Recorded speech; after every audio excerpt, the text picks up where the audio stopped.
take it off for the night. We rock clouds every time we play. Boom, boom, clap, yeah, we got it like that.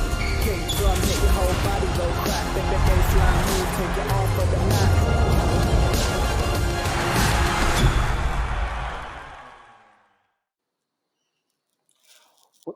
What's going on, people? Welcome to another episode of the Heatcheck. I'm your host, Jaydee, and coming up on today's show, just over 3 weeks left till we are back. We discuss all the procedures left as the NBA season gets itself ready for its return. The debate is over. We complete our all-time starting fives today, and believe me, you don't want to miss this one because today we slot in the big man. And finally, don't forget to join in the conversation. As you know, my boys will definitely have a lot to say as we join in with Hot or Not. And joining me on the show today is the hoop genius and NBA writer, Mo Moonsey, the author and positive energy connoisseur, Ovie and three-time NBA champion and now family to the show, BJ Armstrong. Clearly, BJ, you enjoyed yourself so much you had to run it back. Look, gentlemen, how's your week's been? Oh, bless, man. You know, it's in BJ's nature to come back for another title and another title. So it's great to have him back on the show. It's great to be back with you and Ovie as well, Jaydee. Yeah, I've been having a good week. Been positive, working on the book, ready for it. Things are slowly getting back to normal somewhat. So yeah, man, exciting times. Yeah, of course, I'm happy to be back. And plus, I want to hear you guys center position so we can chop it up a little bit and really get into the debate about whose team is the best. So it's great to be back. Look, gentlemen, let's catch up the fans, first of all, the latest news that's happening in and around the league. Look, last Friday, friend of the show, Undefeated's Mark Spears, reported that the NBA's Players Association had agreed the following list of suggested messages in support of the Black Lives Matter movement on the back of their jerseys as they return for Orlando. However, not all of the players have been happy. Look, Sixers forward Mike Scott has been speaking out and saying that it's a bad miss by the NBA in terms of not allowing the players to have full, free autonomy of the messages they want on the back of those shirts. But BJ, I want to come to you first because your thoughts are clearly with this movement and I love your intention you've had with it as well. Look, what's your reaction to sort of some of the objections you're seeing from the players? Well, you know, I don't think there's any unification or unified way in order to go about how they want to express themselves and talking about the players. And I think this is just another expression of it. So I think everyone will go about expressing themselves as far as what they feel comfortable with doing or some without doing. And, you know, you've seen a lot of chatter about players coming to play. You've seen a lot of chatters about some players not feeling comfortable. And that's okay. And I think as we get closer and closer to tip-off here in Orlando, I think you'll start to see more and more people beginning to express themselves in a way that they feel comfortable for not only for them, but their families as well. Ovie, BJ makes a great point there. Mike Scott actually quoted that himself in saying that he was uneasy about sort of the social unrest that's happening and it being difficult to focus in this moment in time. Do you feel like they wanted more autonomy to get their message across so that they can show their support for the Black Lives Matter? Yeah, man. We've seen a bunch of guys, you know, showing their support of the movement in different ways. And I think this is just another way that, you know, players want to be able to voice their opinions, you know, and show their support that they do have for the movement. However, you know, I really do think that all the players really should, you know, have as much control over how much they do or don't want to be I guess vocal in a way around the situation. Everyone should still have that freedom. Mo, I want to talk to you about Jaylen Brown because he's been one of the players that's been very vocal, a very educated brother. I know that you know his sort of nuances and how his brain works in and out. What do you understand about some of his grievances? I can see where he's coming from. I think the most important thing that Jaylen is expressing and, you know, these other players expressing is they don't want this return to action to be a distraction for people because there's so much progress being made to these very important causes. They want it to be used to amplify what's going on rather than distract people by having sports. So, you know, the NBA having these names on the back of the jersey is cool, but there's still a lot more that needs to be done. And then I saw from Austin Rivers earlier today, or last night rather, he isn't too happy about the list of approved names that you can put on your jersey because he feels that you should be able to put a personal touch. He's from Florida, where Trayvon Martin was killed, and he wants to honor Trayvon on the back of his jersey, but I don't believe that's on the list of approved names. So he wants to do something within his local community, and I think a lot of players will have names or things they want to put on the back of their jersey that will be a bit more personal to them. So, I feel like players should be able to submit whatever they want to have on there, and then, maybe just have someone look over it to make sure it's all cool. And I'm sure that it would be. Pretty sure that no players would do anything outrageous on the back of their top. So I could see where they're coming from, and I think they should have a bit more freedom rather than just picking from a short list. Look, you all make valid points there. Hopefully there is some sort of resolution and the players can sort of elevate their voices up once again.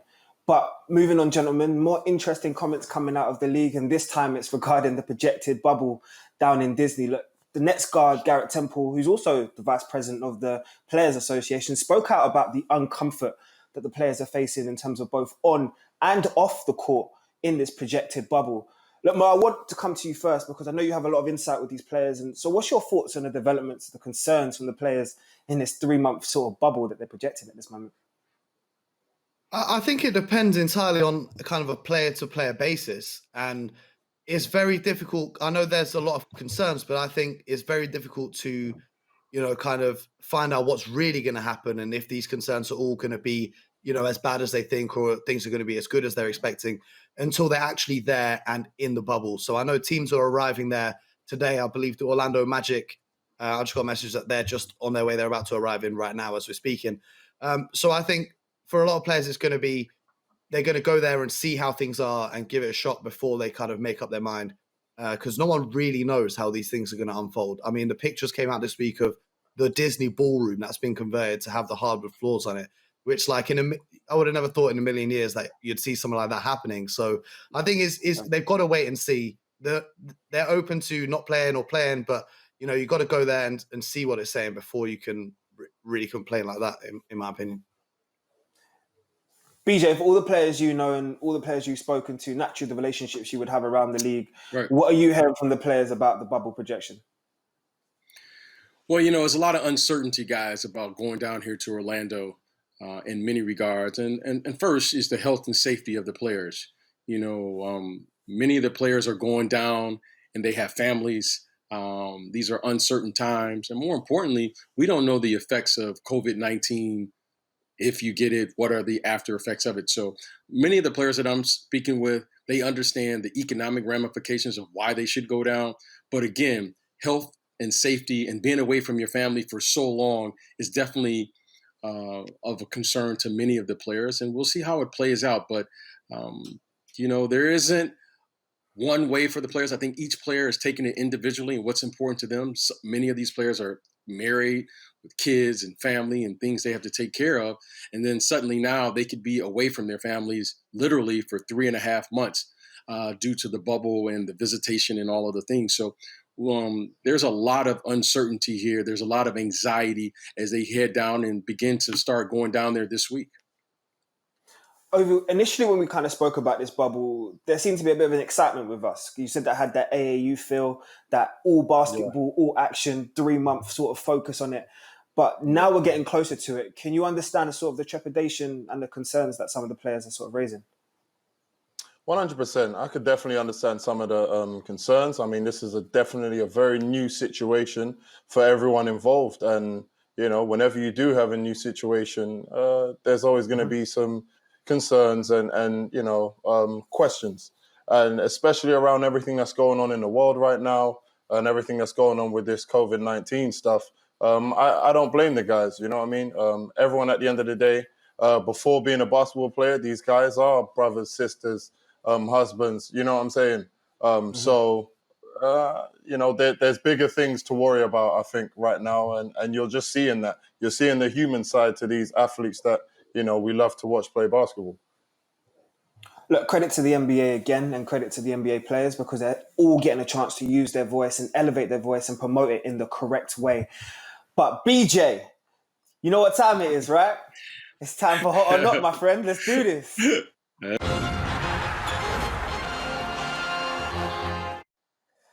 Look, there's only one place to start with Hot or Not this week, gentlemen. An NBA rumor that has been making the headlines, and it's a surprise one for me. When I read it, I had to double take, to be honest, more than anything else, because Gregg Popovich being linked this week with the head coach job at the Nets is one that was a very surprising one. But I look at it, those two combined would be an absolute dynasty.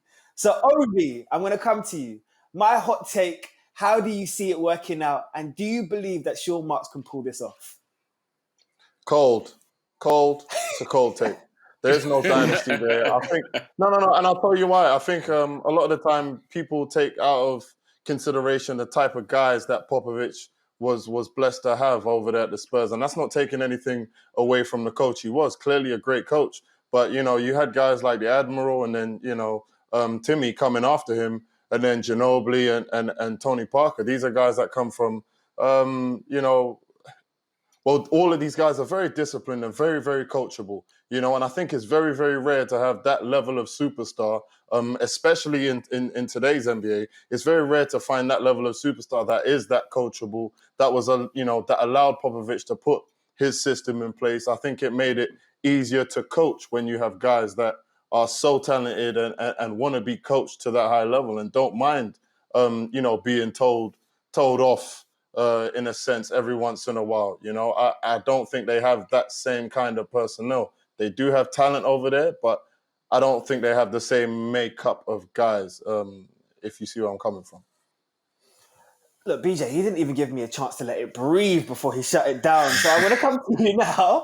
Yeah, so taking into consideration the same dynamic. Gregg Popovich as a Hall of Fame future coach.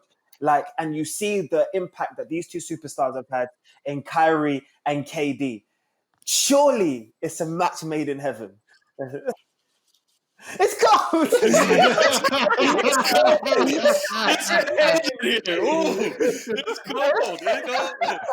It's cold in here.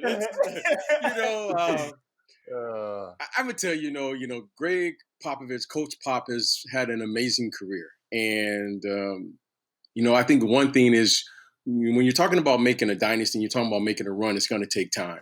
And I don't think Coach Popovich is really in the mindset, but I could be wrong. I don't think he's in the mindset of starting over, relocating, and then beginning this process of, starting from scratch, if you put it into its proper context with this team, with this group. Here's a group that hasn't achieved anything as a team. Individually, they've all won championships, talking about Kevin Durant and Kyrie Irving. But now you're talking about bringing these teams together. And then the biggest caveat is Kevin Durant's health.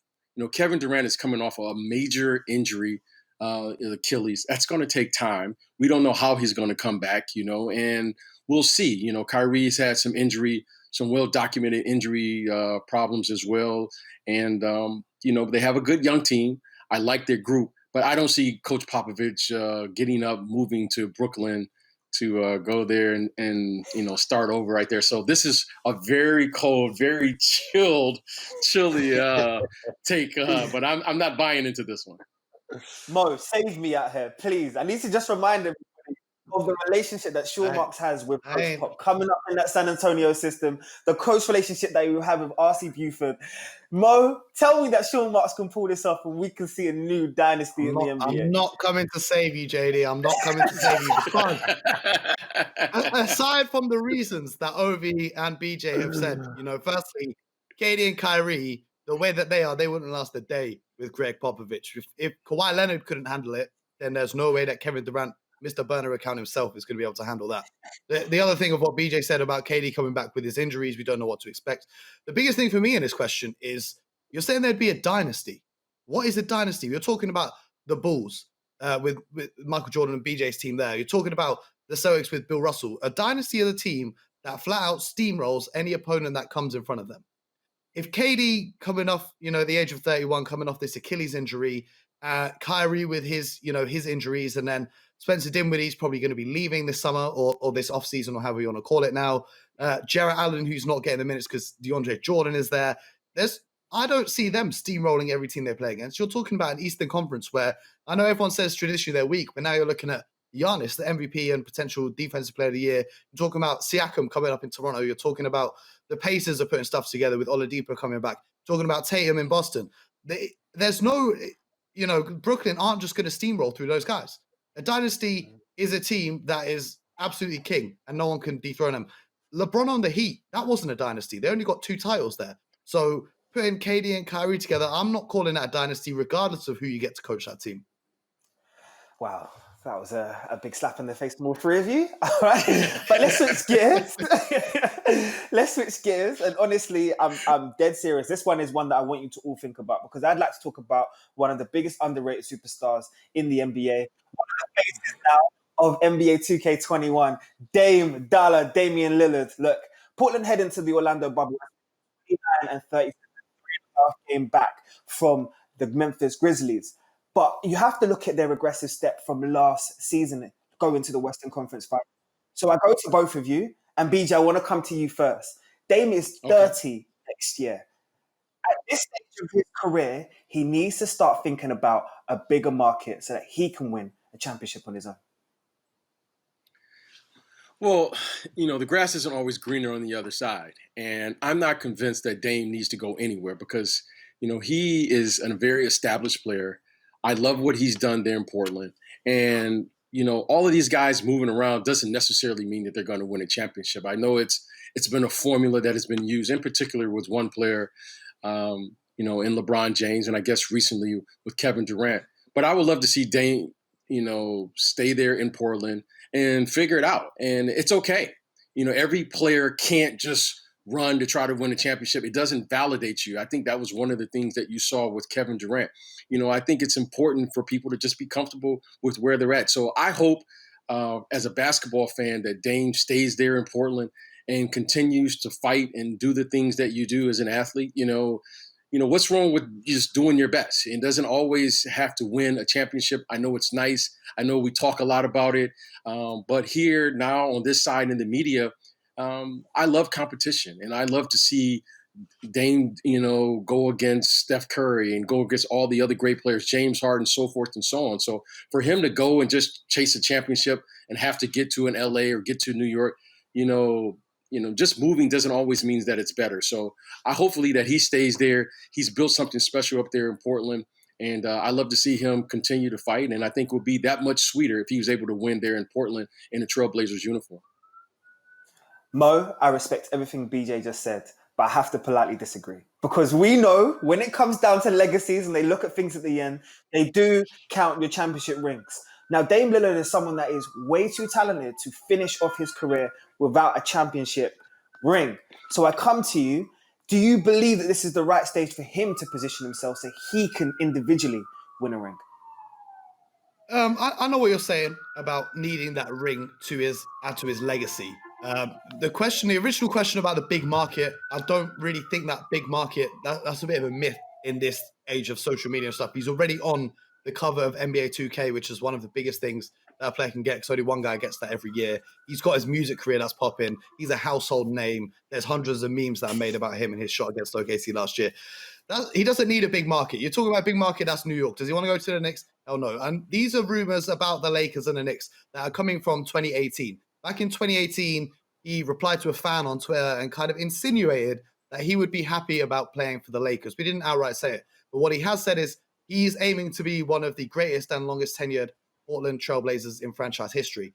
And what he needs to do, instead of asking for a way out, is asking for another player to come in. He needs to say to the Portland Trailblazers front office, we need to make some changes. We need to get another star for you to run with because I don't think CJ McCollum is that guy or, Yusuf Nurkic and however they want to do it. They need to build that team around him there because I don't think many teams, as great as Dame is, if you're looking at it numbers-wise, he signed a huge extension in 2019. He's going to be 30 next year, earning $32 million. But by the time he's 34, he's going to be earning $54 million a year.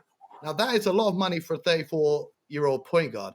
And, especially if you don't have that hometown kind of loyalty, why would a team want to have that on their books, especially in this era of the NBA where, the players on their rookie contracts and those smaller scale contracts are the most valuable. So what he needs to do is he needs to tell the Portland Trailblazers over the offseason, he needs to tell them, all right, you guys, you got to get me some help. We've got to build a team that's actually going to compete. And I think last season, getting to where they got in the playoffs, he hit that one huge shot against OKC, but you got to remember Paul George and Russell Westbrook both went immediately for surgery the day after that game. They shouldn't have been playing. And then beating Nikola Jokic and the Denver Nuggets in 7 games which, if you run around Nikola Jokic long enough when he was in that shape, you would just get tired. So, getting to where he got last season, are you telling me he would have still got there if LeBron had been in the playoffs? Like, maybe that's kind of boosted him and people's expectations of what they should be expecting from Portland. But if you look at the roster they got set up, they need to put better pieces around him. Well, Ovie, I need you to back off and come onto my side a little bit, because this will be 2 takes in a row. I can't allow it to be a clean seat twice. So, my bro, I'm going to ask you, look, this is no slight on CJ McCollum. You know I'm a big CJ fan. But do you believe that this is the time for Dame to move to a bigger market? To be honest, I don't think it's on brand for Damian Lillard. His whole career, he's been built on hard work. He's been the underdog, and I think he's thrived in that role. I think that's part of what has made him into the player he is today. And I think for him to leave, I don't think it would be him being true to himself. I generally, from the Damian Lillard that has progressed through the league and has fought for every inch that he's gotten in the NBA, I don't think that he would even be satisfied if he was to go somewhere else and to win a championship. I do think that the key for him is to bring in some talent around him that could possibly help him out. But leaving, especially in Damian Lillard's case, I don't think that's the key, and I don't think that's the out or the ending that he would prefer anyway. Look, shout out to Dame regardless. Like, I love Dame time. I love Dame Dollar. I love the alter ego. So that's Oakland's finest. So look, I can't disagree with you, gentlemen. Look. But my final one to you all is, my final one to you all is he's back. Yeah, wearing the number 21 for the LA Lakers. This season, when we return, will be J.R. Smith. Now, I see younger viewers right now. Everyone's pausing and thinking to themselves about the meme moments and the breakdown that you had in the finals. But I want to bring everyone back to the 3-point J.R. Smith, the dynamic dunker J.R. Smith, the experienced perimeter defender J.R. Smith. And I want to make the hot take. My final hot take is that J.R. Smith is going to be a very solid pickup for the Lakers. So, Mo, I see you nodding your head. That's an agreement, right? That's an agreement. Come on, man. J.R. Smith is a walking bucket. You can say what you want about him. He had that. I know everyone loves that meme about him going the wrong direction in the finals, right?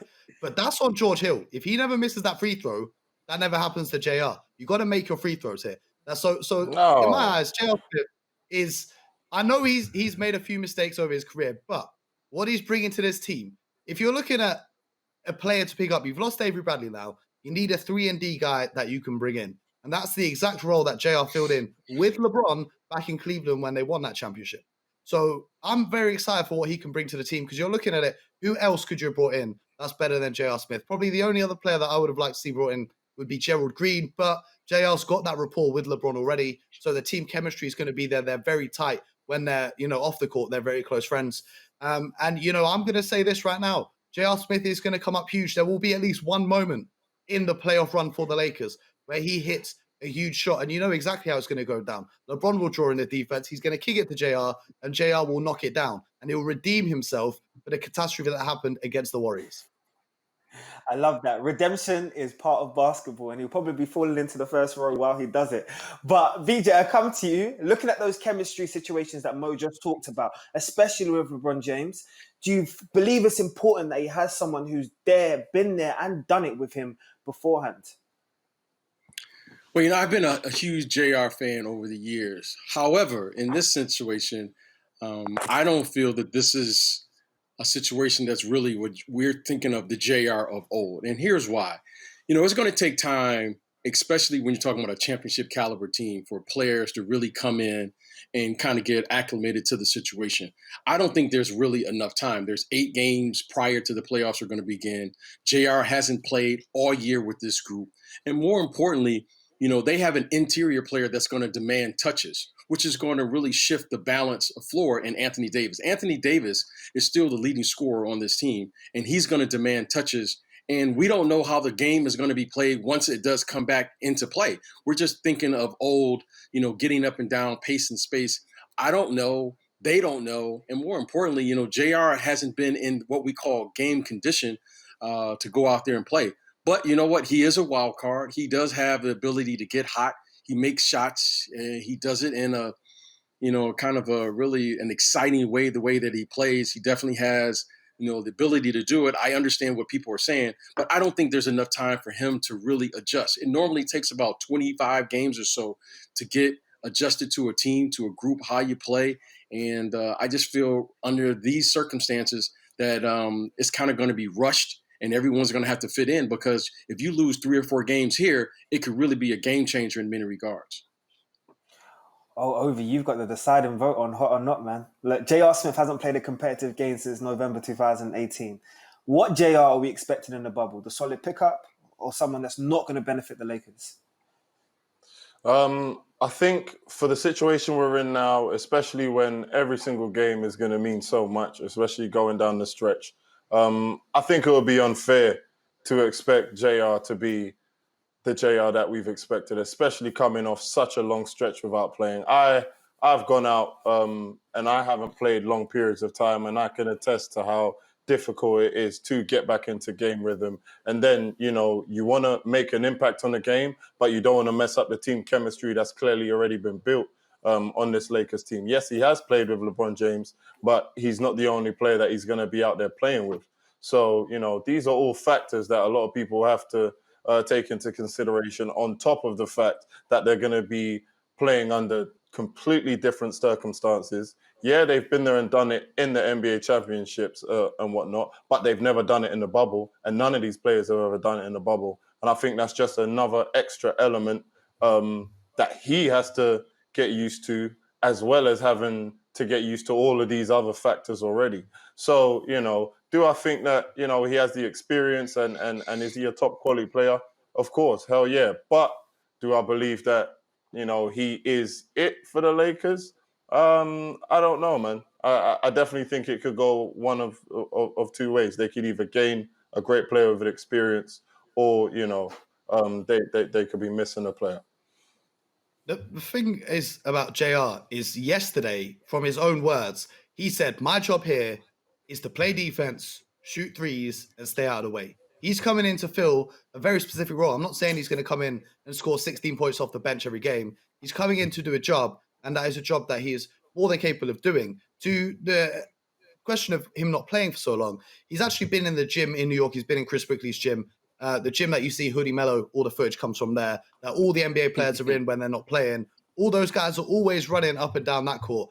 And if you talk to those guys, they actually said last summer, they said, if you're talking one-on-one, you need a bucket from someone, I'm putting all the money on J.R. Smith. So if you're talking about playing in an empty gym with no fans, this guy's been preparing for the last 2 years. Everyone else has been playing with fans in the arena. He's been ready. He stayed in shape. He stayed training. He knew he would be coming back. Everyone remembers Hoodie Mello, right?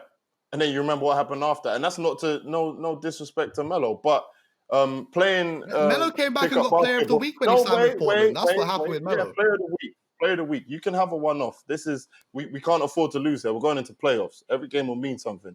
But anyway, what I was saying is, playing in the summertime, where there is no the games don't carry the same weight. Now you're playing for all the marbles. You're playing for a chip here. Playing for a chip and playing not to sit on the sideline on the next game is 2 completely different levels of focus, and 2 completely different games. JL's been there. So please, he's played for the chip. So please, I know. But please don't be fooled by workout games and summer pickup. That's all I'm saying. What I'm saying see, BJ. Who would you pick up other than J.R. Smith? If you're the Lakers, who else are you picking up other than JR? That's why he's the best player they could have picked, so it's a good pickup. But that wasn't the question. That wasn't the question. You know what I'm saying? Like, my whole thing is, I don't feel like it's right to expect him to be the same JR. You saying that he's been working out in the gym, yeah, I can show you a lot of guys that work out in the gym and they can make shots all day, like you can probably attest to. You've been in NBA gyms, right, in the practice, and no one seems to miss. But why do those same guys? Wait, let me finish. Why do those same guys that never miss in practice miss in the game? I'm sure if you watch 5-on-5 in an NBA practice, there won't be a lot of misses. But when you get to the game time, when everything's on the line, that's a different shot. That's a completely different shot. I'm Shaq can fully tell aware you of about that. that in free throws. I'm fully aware of that. I'm just saying, conditioning-wise, he's not been sat on the sofa for 2 years. He's not been sat on the sofa. So I'm saying, conditioning-wise, he's ready. But he hasn't and played this is perfect. at an NBA level with this But team. Ovie, this is exactly what we're saying. This is perfect because time will tell. Yeah, and all I'm going to say to you is the Lakers will be feeling very, very confident about the rest, the additions they have had as we get ourselves ready for the season resumption. But another team that's probably feeling very, very confident about going into the restart will be the Toronto Raptors. Let's have a look at them in Off the Court.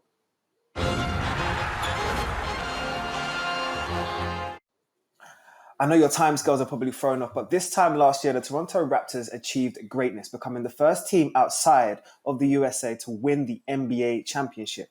And a large part of that history is due to Kawhi Leonard. But after his move to LA and moving to the Clippers, he's now after his own bit of greatness this summer.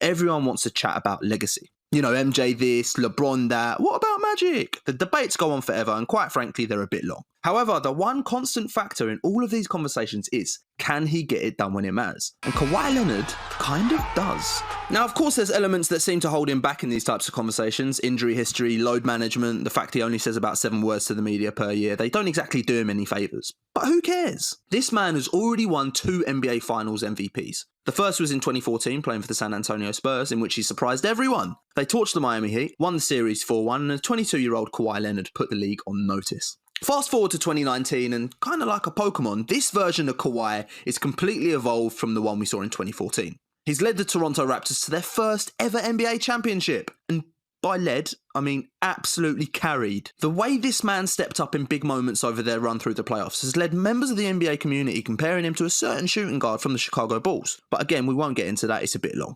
Here's what we do know. Kawhi has 2 Finals MVPs on 2 different teams.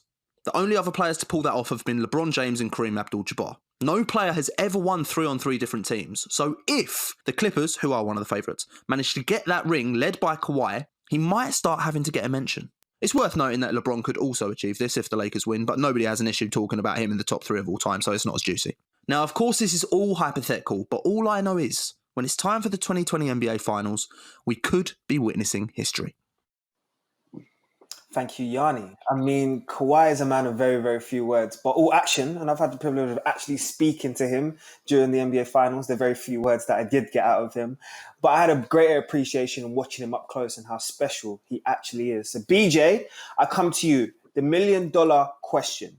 If the Clippers do win the championship this year and Kawhi Leonard is the Finals MVP, do we look at his legacy completely different as he's on the verge of history? Well, you have to. Without question, what he's been able to do. His impact on the game has been immense. I mean, he has really developed and really came into his own out of nowhere. No one expected Kawhi Leonard when he came into this league to be the player that's having the type of impact that we're seeing him have. You know, he didn't win the championship one and was the MVP. He did it twice. And then what he was able to do last year, you have to marvel at it, whether you're a Kawhi Leonard fan or not. For him to go there, get traded, and in year 1, win a championship, bring a championship to Toronto, to the Raptors, and then become the MVP of the finals just really speaks volume about who he is as a player. I think what he's been able to do is not only is he a great offensive player, you know, he's really developed and he's continuing to develop range and all the things that he's doing. But what he's really been able to do is really have an impact on the defensive side of the game. Defensively, him guarding LeBron James in those finals when he was in San Antonio, what he did last year against Giannis. And people can't forget, and I always remind people of the following. He was in San Antonio. They were up 20 points prior to him getting injured when he was there in San Antonio. And I don't know how that series would have, gone on. Maybe the Warriors come back and win that champion. Maybe the Warriors come back and win that series. But Kawhi Leonard was up 20 prior to his injury. So what he does in the game, what he brings to his team, you have to put him up there. And if they win it this year, for him to win back-to-back championships on 2 different teams and he's the MVP, what more can you say? Mo, he creates a great argument there. I can't even lie. Like, Kawhi has elevated himself into a different level of conversation with his play over the last 5 years. But I ask you, BJ does bring up another element there, the injuries. He hasn't played more than 60 games in his last 4 seasons. Do you think that could be a deterrent when you're looking at him in the legacy sort of element of it? I have absolutely no doubt that the legacy Kawhi Leonard leaves behind will be fantastic. Like BJ's listed all of his achievements on the court. Last season in particular, he was the first player since Larry Bird in 1984 to lead the playoffs in points, rebounding, and steals, I believe. So, he's no doubt an impactful player on the court. My issue with the take that Yanni had is if he wins Finals MVP, he'll be top 3 of all time, is putting too much stock into those Finals MVP awards. Because when you look at the Finals MVP, yeah, he did a great job guarding LeBron. But the reason he won that Finals MVP the first time was because of LeBron's greatness. He managed to stop LeBron. It's the same way that Andre Iguodala won Finals MVP for the Warriors. Was he the best player in that series? He wasn't top 3 best players in that series. But he won Finals MVP because he stopped LeBron from doing what he does best. But yeah, I fully accept, Kawhi's going to be great. Top 3 of all time? No way. He doesn't have the sustained period of dominance. You're talking about Michael Jordan, who dominated his whole career. LeBron James, who's dominated his whole career. Kawhi Leonard, as you said, he's missed so many games. He sits out with load management. I couldn't put him in the top 3 players of all time. Of course, he's going to go down as an all-time great, but top 3, that's a very special club, and I couldn't put him in there myself. Ovie, it comes back to that question of the season again, the asterisk conversation. Say the Clippers do win it and Kawhi does win the Finals MVP. Are we going to be looking at it exactly the same way, especially if he does complete that historic feat? 100%, man, because it shows that his career is going in one direction, and that's forward and up.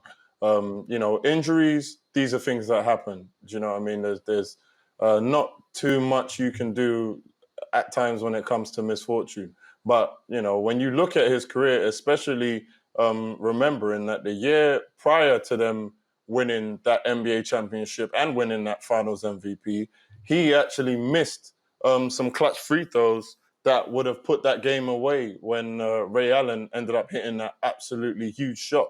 So, for a player to have that kind of mental resolve and bounce back the next year, and do what he's done and then continue to build from that.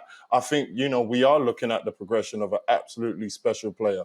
When I look at that moment, it in certain ways, it reminds me of, when Kobe early on in his career sort of, he hit all them air balls in the playoffs and, he made it a mission that offseason that he was going to, go away and he was going to come back and he was going to, dog people pretty much, and I feel like we've seen that in Kawhi Leonard, and we've seen that growth.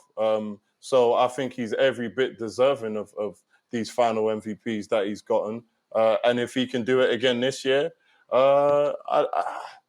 we can't argue with too much because I still don't think he's done. He's definitely not going to be done after this year. And he's setting a trend here.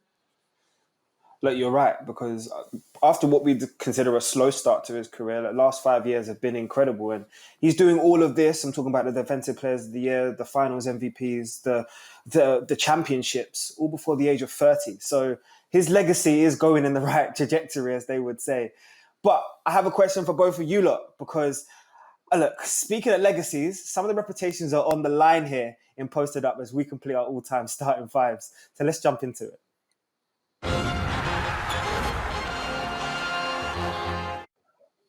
Look, welcome to Posted Up. And for all those that haven't been watching the series so far, we've been running a continuous series here, building this all-time starting five. Look, we've had arguments, we've had debates, we've had position alterations, we've had, I would say, close to fights. I even had to bring in BJ Armstrong to give a veteran opinion on some real all-time starting fives. But more than anything else, this week is the position of the centers. Yeah. So you're going to complete both of your starting fives over your Mo. So let's catch everyone up for where you are at so far. Mo, let's go with your team first. Yes, sir. I've got do your thing.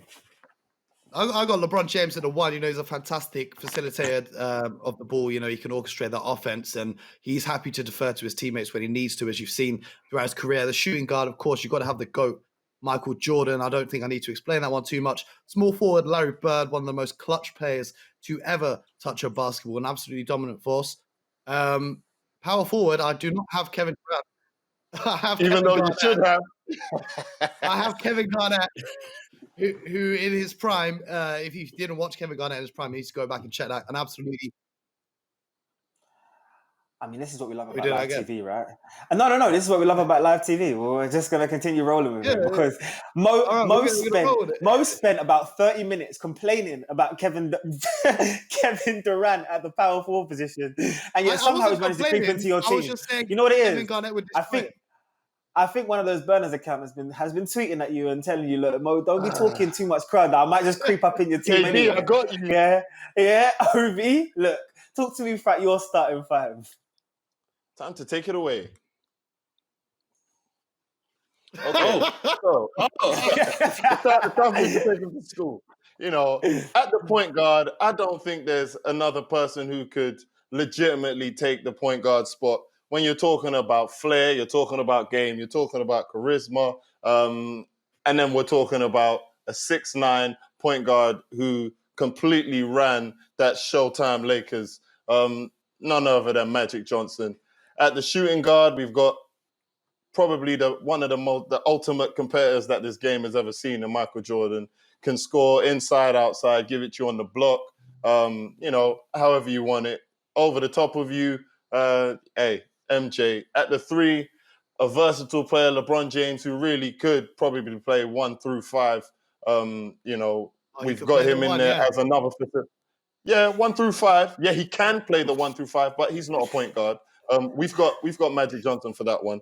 So we've got LeBron James, might be one of the best all-round players of all time, if not the best all-round player of all time. Power forward, KD.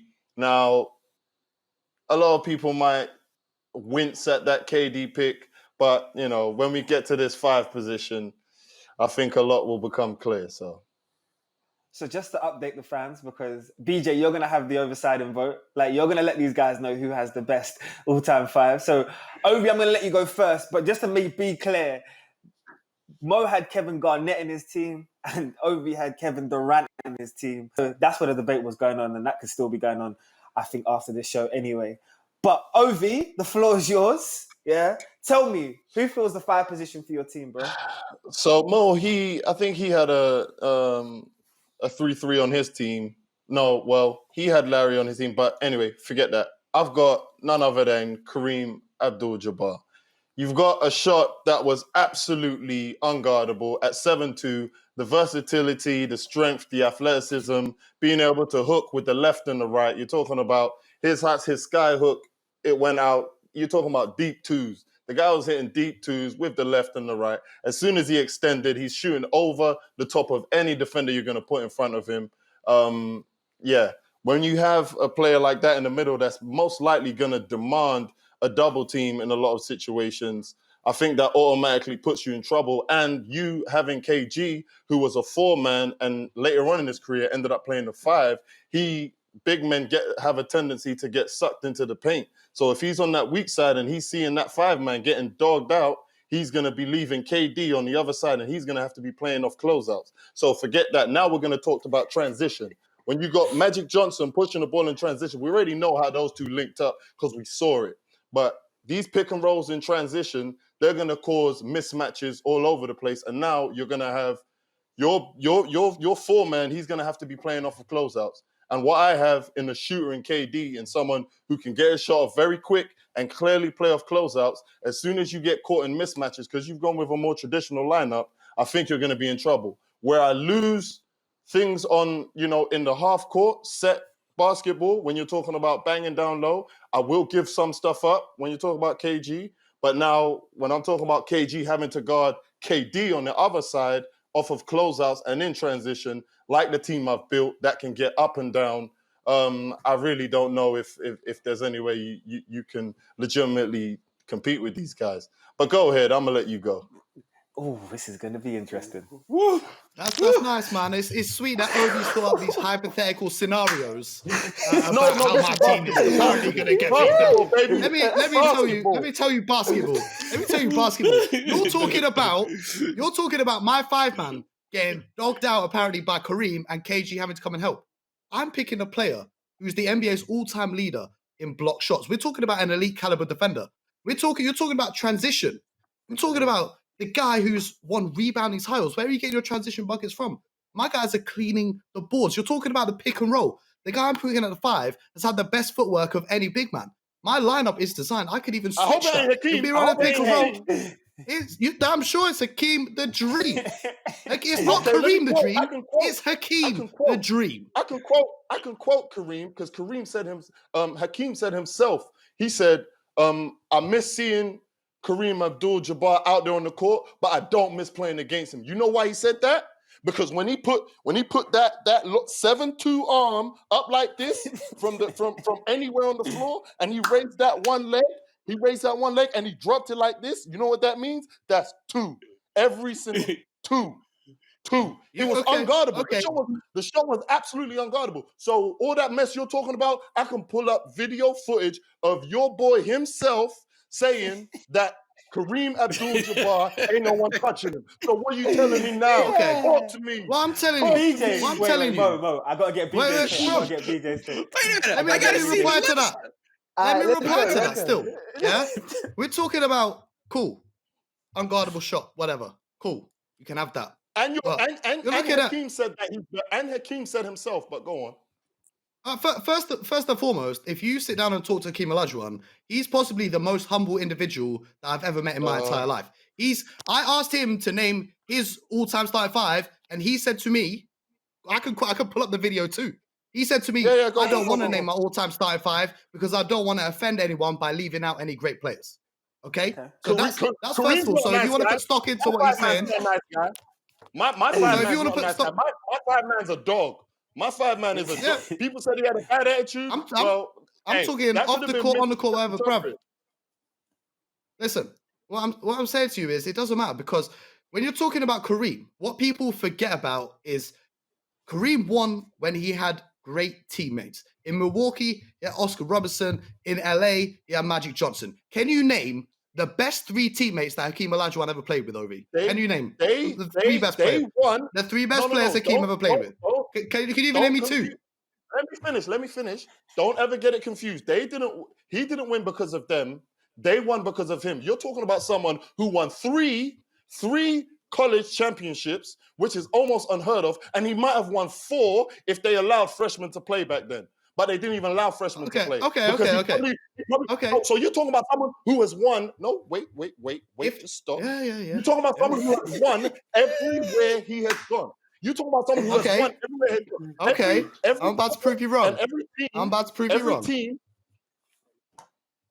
Are you ready?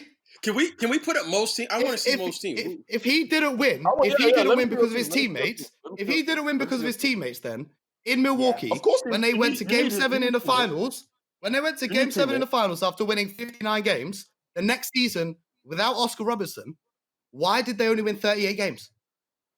If he wasn't winning because of his teammates, explain that. Explain that to me. With Oscar Robertson, Game 7 of the finals, 59 wins. Robertson leaves. Robertson leaves and it's a 38-win team and he runs off to LA. Explain that one to me.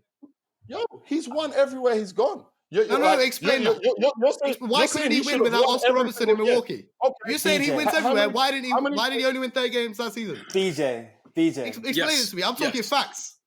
BJ, the 5s are in, yeah. You saw that obviously we made the alteration because within Mo's team you would have Kevin Garnett and not Kevin Durant, but Kevin Garnett. So the 5s are in, both selections are in. I need presidents here. Who's the best starting 5? So Mo, did you have, because on mine it showed he had Kevin Durant. Yeah, Kevin Durant. We'll blame Kevin the Garnett, right? We'll blame the I got graphics the big guy ticket later. on my team. Okay, so it's Kevin Garnett. I got the big ticket. It's Kevin Garnett, yeah. Well, one, I want to just say one thing about Mo's argument here is one, bigs they have to be evaluated a little differently because they have to get the ball from a guard. So when you said about about Kareem Abdul-Jabbar and Oscar Robertson.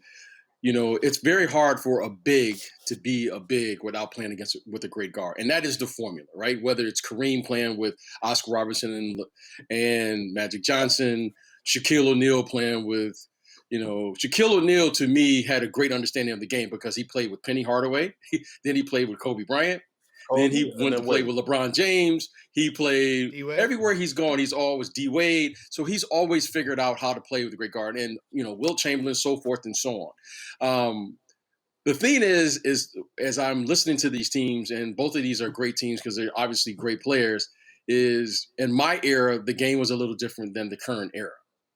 And as I'm watching one game, I'm saying if you're playing by today's rules, Kevin Durant, as a four-man in today's rules, he is a problem.